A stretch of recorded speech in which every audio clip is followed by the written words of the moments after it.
Coast has gone through a lot of difficulties.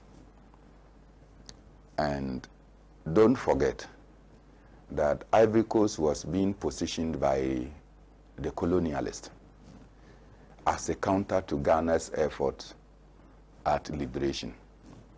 And so when Ghana decided to take up our challenge by Sajifo Dr. Kwame Nkrumah to liberate ourselves, and then we started the liberation struggle and moving with the socialist agenda, because Kwame Nkrumah had insisted that we must develop under the banner of a big African socialism. And so when Nkrumah was propounding these theories, it was eminent that the French and the rest of the Western world did not want Ghana to succeed. And so they started positioning Ivory Coast and Houphouët-Boigny as a counter to whatever Kwame Nkrumah was doing for Ghana and for the rest of the world. And of course, the fact that Kwame Nkrumah supported countries like Guinea, Mali, and others, when the French decided that even blackboards, where we write, they would bring them down, because everything that the French had put into those countries, the French decided to take them, because they thought that by asserting that these countries wanted to be independent, it meant that they were rebelling, and therefore they needed to show them and to show them pepper. So they took away everything. So for instance, Kwame Nkrumah had to offer Guinea about 10 million pounds to be able to bring their economy back, give Mali about 5 million pounds to be able to support them. Because this is a man who was fighting for an African liberation and unity. So if any of those countries had faltered along the line and gone back to call the colonial masters to come and take over their countries, the African liberation experiment would have kaputted. And so Kwame Nkrumah needed to support these countries so that they would stand on their own, so that the white or the Western countries will know that with or without them, the African was capable of surviving on his own. So the support he gave them. Now, on the counter side, where the French assimilation took place, they decided to model Ivory Coast on the capitalist so-called line. So you see that they put a lot of infrastructural development in Cote d'Ivoire. They expanded it. They used Houphouët-Boigny to always counter whatever Kwame Nkrumah was doing, so that the rest of the world will see that Kwame Nkrumah was not the ideal, but that they should model the Ivory Coast. So Houphouët-Boigny had been president for time immemorial, until the unfortunate thing happened when Houphouët-Boigny died. And when Houphouët died, we are told that Konan Bedie, that is his son, was groomed to take over. Now, Alassane Ouattara was then prime minister to Houphouët. Don't forget. So as prime minister, when it was time for there to find a successor to Houphouët, Alassane Ouattara offered himself for presidency. That was the beginning of the major crisis in Ivory Coast. At that time, it was said that Alassane Ouattara's parents or grandparents had actually, or were from Burkina Faso. I mean, these artificial boundaries, really. You know, that he was from Burkina Faso. And because of that, because he has an ancestry relating to Burkina Faso, it means that he was not competent to contest in Ivory Coast. Okay. So I would say that why the people of Ghana, some of them trace their roots all the way to Israel. Yeah. Some trace to Sierra Leone, some trace to Nigeria, Ile-Ife, and what have you. And so it means that if we have to look at those ancestral traces, such people cannot even be able to call themselves Ghanaians. Absolutely. And why? All of us, everybody has come from one end of the world to the other. You understand? But this is what happened. So Konan Bedie managed to whisk Alassane Ouattara out of the risk, and then went in, and then he was made president of Ivory Coast. Along the line, because of this political hiatus, the pull and push, it took Robert Gay to want to say that they wanted to settle the political differences. And I remember that at the time, Rawlings was then the chairman of ECOWAS. He even had asked Ivory Coast to contribute troops to go and support the struggle in the, Liberia. And Konan Bedie said that it was uncivilized people that would engage in war. So he didn't contribute troops.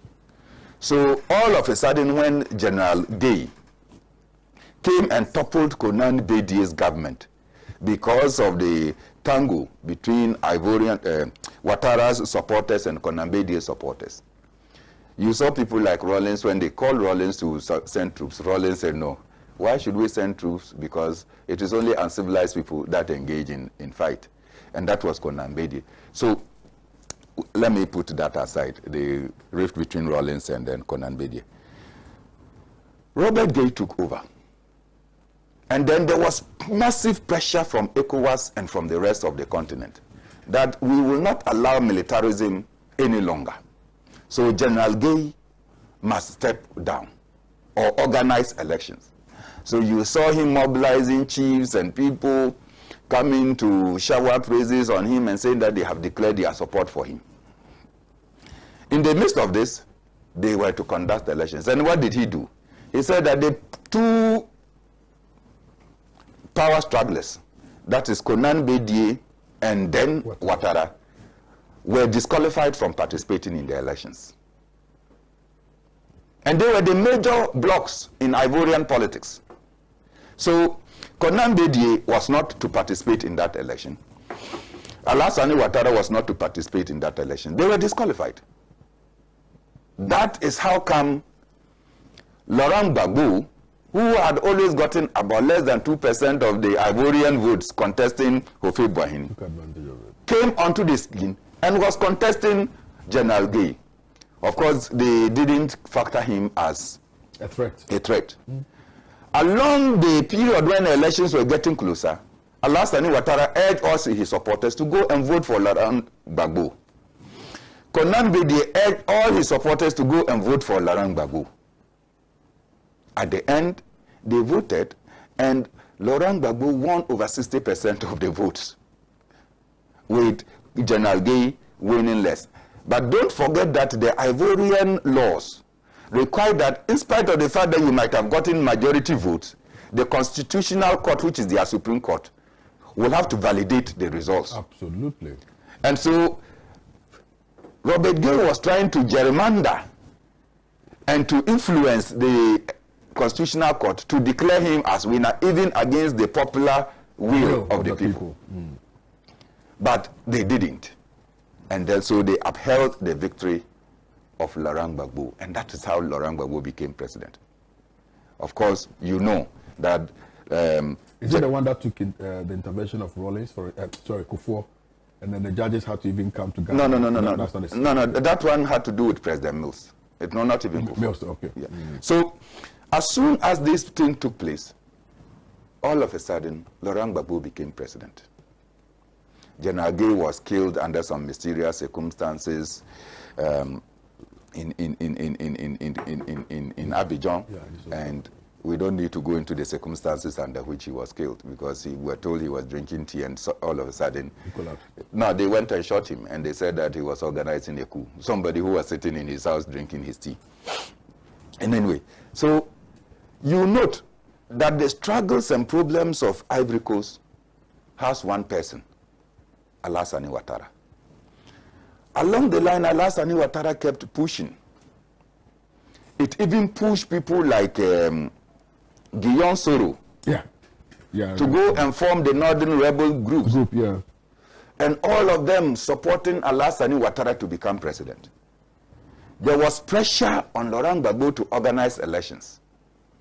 And Laurent Gbagbo knew that organizing elections, they would just use his defeat. No, not that he would not be popular, but that the Western factors that were promoting Alassane Ouattara would take advantage and come and sweep him out. So after 10 years, he decided that, okay, we'll do the elections. Soon as they called the elections, we saw what France did. Belgium and all those countries took an interest in it. Alassane Ouattara was said to have won the main elections. Laurent Gbagbo said, no, there are issues with the elections. Let us go to the Constitutional Court to get things done. They were on the way to the Constitutional Court.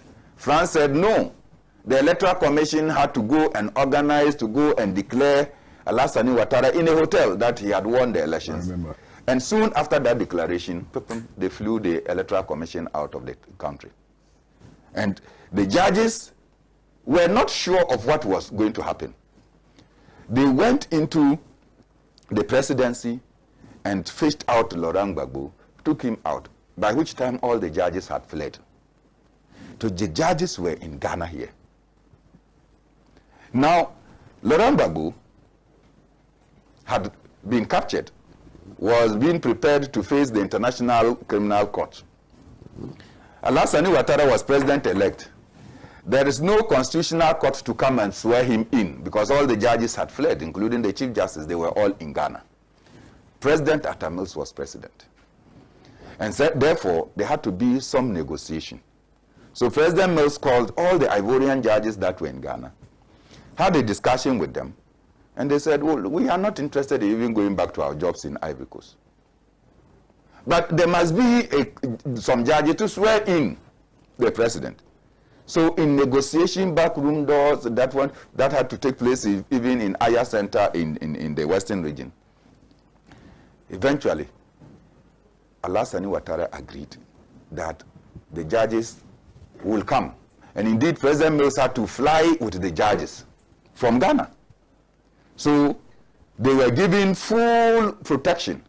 So soon after they swore in President Alassane Ouattara, they had to fly them back to Ghana so that they didn't want to have anything because they thought that the situation was bizarre.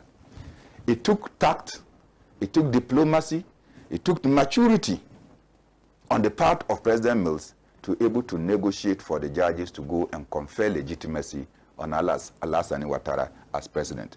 Don't forget that soon after Alassane Ouattara became president, one of the people he visited quickly was President Mills. And people were wondering why he came to Ghana and what have you. This is the story that characterizes it. So you will notice that if Ivory Coast has a political problem, that problem cannot escape Alassane Ouattara.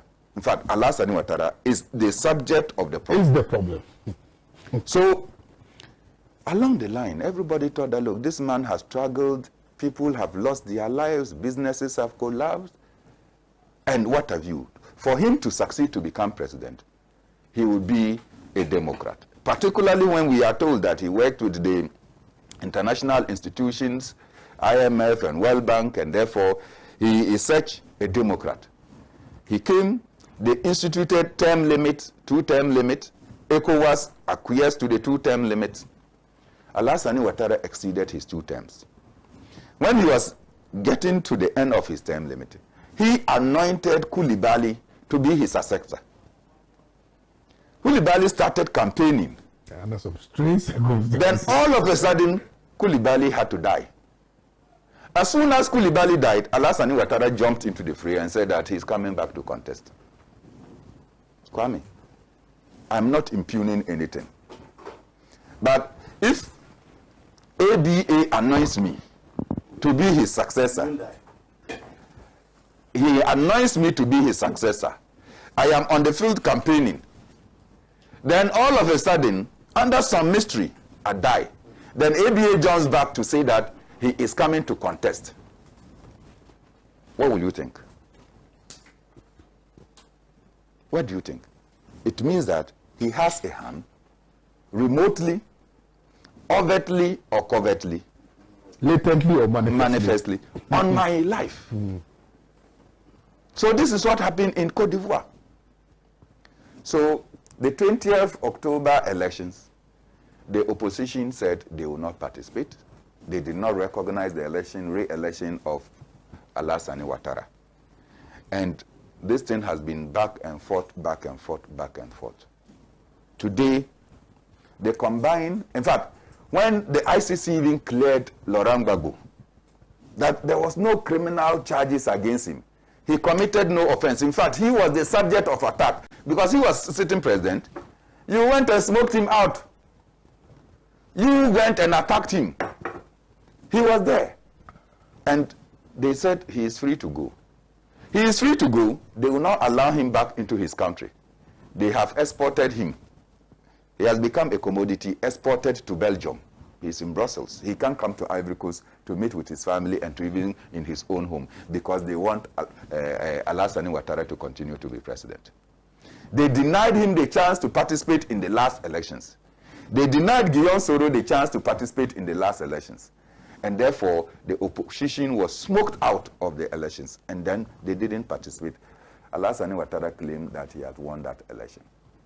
Today, they are going to do what they call the deputy elections, which is their parliamentary elections, which they are preparing. And all of the opposition are rallying that, look, we can't throw the baby with the bath water. No matter how dirty the baby was, after you have bathed him, you put the water away. You don't throw the baby and the bath water away. And therefore, they are rallying their supporters. So Konan Bedie, Laurent Gbagbo, Guillaume Soro have all united that people should go out and vote massively, rejecting Alassane Ouattara's anointed or chosen persons to become MPs, so that they can take full control of the House of Deputies. And I think that it is fair that, look, some level of sanity is prevailing on Ivory Coast. They are not again resorting to guns, to the war front, but they are deciding that let us try democratically to ensure that we have majority, and that once we have majority in Parliament, we will be able to take over our government from the Western-controlled Alassane Ouattara. And I think that, Kwame, it is fair to say that we should salute the people of Ivory Coast, in particular Laurent Gbagbo and Konan Bedie, for making the pronouncement and calling on their people to come out and vote. Very beautiful education this morning. Thank you. Thank you very, very much. Honorable Ibseni, good morning to you. Let me read a few messages and then I'll come to you. This one says, it's from Badu Moses. Says, good morning to you, KOD. Good morning and my greetings to my big boss, Bernard Mona from Lagos. Good morning to you, Pan-African Television. I'm watching you live from Tamale. Hadja Traore, I'm sure he's from Ivory Coast. He says, General Coulibaly died, Don Coulibaly died of COVID. That's what he's saying. Chris Kwao says, Comrade Bernard Mona, I salute you. Alassane Ouattara is the devil incarnate, like Nanado. Birds of the same feathers flock together. These are some of the messages that we have received on the African story. Honorable ABA Fuseni, you may want to also touch on the Ivorian situation, albeit that Bernard has given us some historical explanations, but I'm sure you can also look at it from a different perspective. Sir, please. Thank you very much. Right. Bernard Mona, your technical people, the viewers of Pan Africa, the most important people in my life, the Blichina people of the Sanaro constituency. Oh, I thought you were going to say me. Sanaro people matter more. I know. If I say you, people will begin to think that the issue that is going on. Family, by the grace of Allah, I'm far from that. Never look at the beauty in a woman. Leave this and when. This one. Family. Yes, Allah Almighty forbid. So I salute the Blichina people of the Sanaro constituency. Yes, sir. Yes, sir. Viewers out there. Kwame, you see, there's some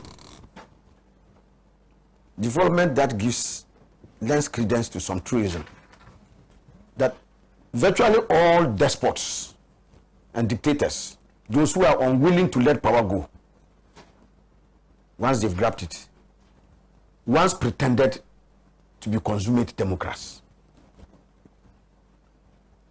They use democracy as a platform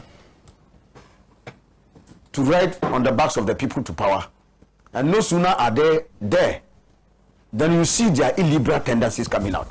And so, Kwame, if you look at all those who have developed authoritarian and despotic tendencies, especially in Africa, they pretended they were consuming democrats. They believed in the rule of law, fundamental human rights, all those invocations. Let them ride to power, you see their true colors. And so, they say that when the landlord has spoken eloquently about the story of his house, you don't ask a caretaker for confirmation. I think Bernard has done justice when it comes to, he's an international man. even though I have also written on international affairs for many years. Yeah, but I respect his deep-seated knowledge and wisdom on the international scene. And this is just not knowledge. It's direct action, participation. There are some of those places he has gone. He's talked to people, he's lived with the people, and he's seen something. So I think he's done a lot of justice to it. I just add a bit to it and indicate my personal disappointment. Like I said in Alassane Ouattara. I'm sure you know what it took for Alassane Ouattara to come to power in Cote d'Ivoire. Even the struggle of people to say that he was not even Ivorian. The concept of Ivoirité, which started long before, where they were trying to say his father is from Burkina Faso and all those other things. But that, how could somebody who was disqualified have risen to become the prime minister, who stood across the length and breadth of this world in Africa to affirm his democratic right, his fundamental freedom of his right as a citizen of Ivory Coast, Ivorian, to accede to any office of the land. Absolutely. And so people stood on the platform of democracy to advocate for his inalienable right and freedom to be respected. And I'm sure you usually see what they had to do to President Gbagbo, Laurent Gbagbo, where even the French had to even bomb. He was even lucky that he was not even killed. Where is the palace, presidential palace was bombed. So you see, so Kwame, having had all this groundswell of support for you to attain and have your democracy rights respected, no sooner are you in power than you yourself, you adopt this illiberal democratic means. So Kwame. Yes, sir. I am amazed about the silence of the EU. You see, that is what happens, because I'm saying that EU, they act according to peerage, they are peers. So if they see one of them engaging in undemocratic practice, they will learn from him. They will also imbibe what he's doing, and the next day they are also doing it. As friends, they lend support to one another, and very soon the continent is back into the hands of dictators, despots, and authoritarians who have no respect for the fundamental human rights and freedoms of our people. And so that is why you are seeing the loud silence of the AU. And I think this is a disservice to our continent, and a disservice to the marginalization and underprivileged status of the African continent. Because it takes away the collective will to forge ahead in unison. Instead of us uniting, Kwame, look at what we are doing, getting ourselves immersed in this useless, fruitless fights. Because somebody decided to be a despot. He thinks that the country belongs to him, so he must own the country and do whatever it takes to keep it under that control. I think, Kwame, for me, right. Africa must wake up. Right. And the African people, I have bemoaned this calamity for too long. Kwame, and you see it in some of the developments that come, that Africa is the richest continent, but Africans are the poorest people. That is a huge paradox that all of us must collectively work to overcome. Okay. So instead of people spending their time, energy, and resources seeing how they can force despotism on their people, they should be looking at how, when their terms are given to them, they can manage affairs of the state in such an efficient way that not only will life be better for their people, but that they will work to the continental unity of the African people. Powerful. So that at the end of the day, Africa can come as a monolithic whole. Powerful. So that we can rise up at the global stage and hold our own. Kwame, take it from me. If Africa does not take up this project, Kwame, and we are balkanized into the individual small states that we are in, we can never go anywhere. Take it from me. When America was 13 colonies, they saw that they couldn't go anywhere. They had to unite. And so they control their resources. And Kwame, if you don't control your resources, it's in the interest of these external oppressors, these devolved countries, so-called, to ensure that Africa gets disunited, so that in their disunity, they can control our resources. Kwame, there's no mineral on the face of this earth, no resource on the face of this earth. You cannot find it in Africa. And so our collective disadvantage is an advantage to them.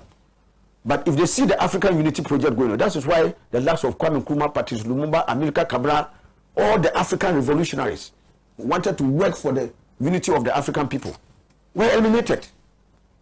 Because they know the project coming. That if we're able to unite Africa and Africans control their resources and destiny, this will be the greatest continent on the face of the earth.